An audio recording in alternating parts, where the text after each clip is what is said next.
देने तक तो कोई चर्चा ना करें, न बाहर गेट के बाहर बहुत सारे लोग चर्चा कर रहे होते हैं, उनसे दूर रहें। क्यों? क्योंकि कई बार ऐसा फालतू प्रश्न करके आपको डिप्रेशन में डाला जा सकता है। ऐसा प्रश्न निकाल के लाएंगे कि आप यूं ही टेंशन में आ जाएंगे, जबकि ऐसे प्रश्नों का कोई अस्तित्व नहीं होता सिलेक्शन में। ठीक है, ऐसा एक आधा खोल के बच्चे लाते हैं और उस प्रश्न के कारण आप तनाव में आ जाते हैं। तो इस प्रकार की सामग्री से दूर रहने के लिए परीक्षा के दिन विभिन्न प्रकार की चर्चाओं से दूर रहें आप। ठीक है, इसके अलावा एग्जाम देने जाते हो तो कब तक पढ़ना है आपको, मैं वो भी बता देता हूँ। आप परीक्षा शुरू होने से आधा घंटा पहले तक भी पढ़ सकते हैं, लेकिन क्या पढ़े? जैसे आपने कोई शॉर्ट में तालिका बनाई है, जैसे जनसंख्या के आंकड़े आपने लिखे हैं, या फिर आपने कोई मनोविज्ञान के सिद्धांत लिखे हैं, या आईसीटी के कोई फॉर्मूलाज हैं, ऐसे शॉर्ट जो भी पेजेस वगैरह है, कुछ पेजेस आप अपने साथ रख के पढ़ सकते हो। ठीक है, ऐसा नहीं हो कि 5-7 किताबें लेके परीक्षा हॉल के आगे चले जाओ, ऐसा नहीं करना है। आपकी पढ़ाई जो है वो परीक्षा से एक दिन पहले शाम को, रात को 10-11 बजे जब तक आप पढ़ते हो तब पूरी हो जानी चाहिए। फिर सुबह उठ के आप ऐसी कोई पेजेस या शॉर्ट में कोई नोट्स या फॉर्मूलाज वगैरह याद रखना चाहते हो, जैसे 4-5 पेज ले सकते हो, किताबें आपको साथ में नहीं रखनी है। ठीक है, शॉर्ट में पेजेस वगैरह आराम से 5-7 पेज, सुबह 15 पेज निकाल जा सकते हैं, वो आप पास में रख सकते हो।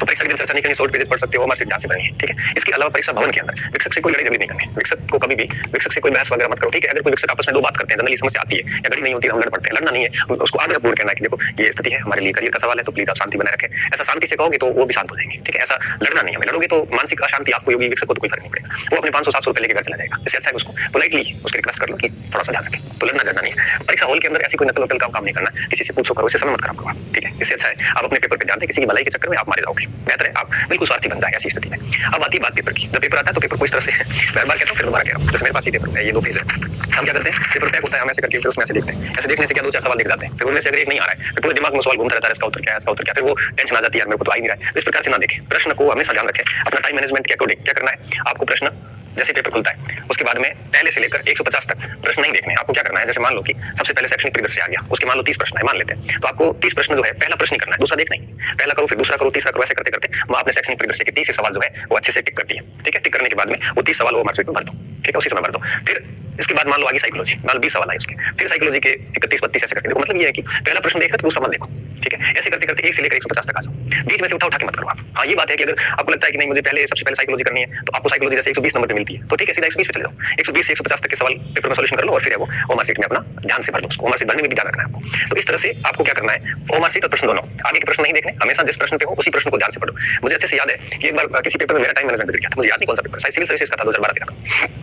तो मैं शायद 90 प्रश्न देख पाया था, उसको इसमें अटेंड कर पाया था। 4-5 प्रश्न मैं लास्ट वाले देख भी नहीं पाया, क्योंकि मैं कभी भी पहला प्रश्न करता हूं तो दूसरा नहीं देखता। मैं घर आके वो 10 प्रश्न देखे कि पीछे ये सवाल थे, क्योंकि मेरा टाइम पूरा हो गया, मैं 90 तक ही पहुंच पाया। 90 थे या 95 थे, 96 सवाल नहीं देखा मैं, क्योंकि मैं हमेशा पहले से दूसरे पे आता हूं, मेरे दिमाग में सिर्फ वो एक सवाल ही रहता है। तो इस तरह से आए। प्लस दूसरा काम क्या करना है, आगे देखे नहीं, दूसरा काम क्या करना है, ओ मार्कशीट जब प्रश्न आप करते हो तो ओ मार्कशीट को भरते समय भागवार भरो। भागवार कैसे, जैसे राजस्थान का इतिहास था वो पूरा कर लिया, उसको भर दो, राजस्थान का भूगोल किया उसको भर दो, संस्कृति की उसको भर दो, पॉलिटी की उसको भर दो, हिंदी कर दी उसको भर दो। भाग समझते हो आप, भागवार भरोगे तो क्या है कि दिमाग पे प्रेशर नहीं पड़ेगा, और आप एक भाग करने के बाद आपको थोड़ा सा राहत महसूस होगी, चलो कि ये भाग हो गया, अब आगे के भाग पे ध्यान देते हैं। ठीक है, जैसे लोड नहीं आता और आप धीरे धीरे आगे बढ़ते बढ़ते 150 तक आ जाते हो। तो आपको क्या करना है, भागवार ओ मार्कशीट भरनी और आगे के प्रश्न नहीं देखने, जिस प्रश्न पे उसी प्रश्न पे देखो। अच्छा, कौन सा भाग पहले करना, कौन सा बात करना, ये आपके ऊपर है। वैसे मैं तो मेरे हिसाब से प्रश्न संख्या 1 से शुरू करता था, और कोई आप ऐसा करते हो तो कोई फर्क नहीं पड़ता, कैसे भी शुरू कर सकते हो, करना तो सारे आपको ही है, पहले करो भली बाद में करो। ठीक है, ये बात होगी। और छठा और सबसे आखिरी बात, ये तो पेपर अटेंड करने का मैं तरीका बता रहा था आपको। अब बात आती है कि नेगेटिव मार्किंग से कैसे बचें। नेगेटिव मार्किंग से बचने के लिए आपको 3 चीजें करनी पड़ेगी। नेगेटिव मार्किंग जो है, ये सबसे पहले किसी भी प्रश्न को आप कम से कम 3 से 4 बार पढ़ें, चाहे प्रश्न सरल हो चाहे हार्ड हो, 2 से 3 बार तो कम से कम पढ़े ही पढ़े। प्रश्न को पढ़ने के बाद क्या पूछा है, नहीं पूछा है, या सत्य असत्य पूछा है, ठीक है, अगर ऐसा कोई पूछा है, क्या पूछा गया है, उस कथन को बोल्ड करें ऐसे कि ये क्या पूछ रहा है। क्योंकि प्रश्न को 3-4 बार पढ़ने के बाद में प्रश्न की जो निकष है, मेन क्रक्स है, उसको बोल्ड करें, तो आपको पता चलेगा कि ये क्या कहना चाह रहा था, कि आप प्रश्न को पढ़ने में गलती ना करो। अक्सर बच्चे यह गलती करते हैं। अब प्रश्न को 3-4 बार पढ़ने के बाद में एक काम ये भी करना है कि प्रश्न को दोनों भाषाओं में पढ़ें। ठीक है, अंग्रेजी में भी देखें, क्योंकि कई बार प्रश्न समझ में नहीं आता तो इंग्लिश की टर्म्स आपको समझ में आ जाती है, तो अंग्रेजी हिंदी दोनों में प्रयास करें कि प्रश्न को पढ़ें। ठीक है, और उसके बाद में सत्य असत्य नहीं है, क्या पूछा है, वो बोल्ड कर दे ब्लॉक। उसके बाद में कोशिश ये करें कि जो प्रश्न है उसके 4 ऑप्शन के ऊपर आपका प्रश्न पत्र रख लें। ठीक है, और प्रश्न पढ़ने के बाद उत्तर निकालने की कोशिश करें, याद करें। अगर उत्तर दिमाग में सीधा आ जाता है और ऑप्शन वो पढ़ा है तो ठीक है, कर लो उसको। अगर ऑप्शन याद नहीं आ रहा है तो फिर आप वो 4 ऑप्शन को देखें, प्रश्न पत्र हटा के, और उसके बाद में एलिमिनेट करें। पाइथागोरस थ्योरम क्या है? ये रही कुछ जानकारी। ठीक है, उसके बाद में क्या करें, एलिमिनेट करें। एलिमिनेट कैसे करना, जैसे मान लो ए, बी, सी और डी, अगर सीधा उत्तर आ जाए तो सीधा कर दो, नहीं तो सीधा आने तो भी आप ये करो, जैसे सी हो नहीं सकता, ये डी हो नहीं सकता, ए हो नहीं सकता, फिर बी कर दो। इसे कहते हैं 3 विधि, इस विधि को कहते हैं एलिमिनेट विधि। ये 3 एलिमिनेट करके चौथा उत्तर अपने आप निकलेगा। इसमें क्या होता है, कॉन्फिडेंस आता है। आप एक सवाल ऐसा करके जब दूसरा करोगे ना, तो अंदर से एक अलग टाइप की फीलिंग आती है कि चलो पहले वाला मेरा सही हो गया, चाहे वो गलत हो रहा है, फिर भी आपको अलग से कॉन्फिडेंस अंदर से गजब तरीके का कॉन्फिडेंस आता है। तो हर प्रश्न को इस टाइप से करो आप। ठीक है, एलिमिनेट विधि। और अब देखो, तो नेगेटिव मार्किंग से बचने का एक ही तरीका है, प्रश्न को 3-4 बार पढ़ो और हिंदी और अंग्रेजी दोनों भाषाओं में पढ़ो, और साथ में एलिमिनेट ऑप्शन रखो। आप पहले ऑप्शन देखो ही मत, ऑप्शन नहीं देखे, प्रश्न पढ़ा 2-3 बार, सीधा उत्तर सोचो अगर आ रहा है उसमें है, तो उसके बाद में 3 ऑप्शन एलिमिनेट करके जो आपके दिमाग में आए फाइनली वही कर लो आप।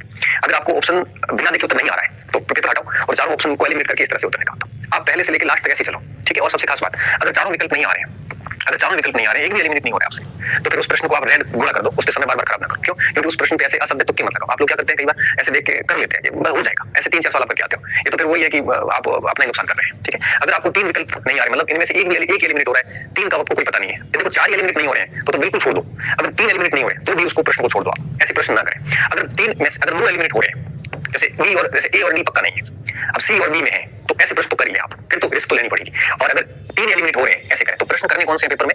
या तो 2 ऑप्शन आप एलिमिनेट कर पा रहे हैं, या तीनों एलिमिनेट करके एक ऑप्शन बच रहा है आपके पास, ये तो पक्का उत्तर निकलेगा, और इसमें फिर आपकी आधी उसमें प्रोबेबिलिटी रहती है। तो ऐसे सारे प्रश्न कर लें, ठीक है? जितने भी आ रहे हैं आपको सारे कर लें। तो इस तरह से तुक्के में भी थोड़ा सा ध्यान रखें कि अगर 2 ऑप्शन कंफर्म हो आपके नहीं है तो वो कर लो। अच्छा, ऐसा कोई प्रश्न जिसके जो आपने कभी सुना ही नहीं है, तो जब प्रश्न ही नहीं सुना है तो आप एलिमिनेट कर ही नहीं पाओगे, ऐसा प्रश्न कभी अटेंड ना करें। देखो वहां पे इमोशंस से ना सोचें, या दिमाग का काम है। अगर आप दिल से करोगे, भावनाओं में बह के उत्तर निकालोगे, तो फिर आप 10-15 गलतियां कर दोगे, और चयन होने में और फेल होने में सब इतना ही फर्क होता है, ठीक है? तो इस प्रकार की गलती ना करें। एलिमिनेट मेथड हमेशा अपनाएं, क्योंकि इसमें जल्दबाजी की कोई गुंजाइश नहीं रहती।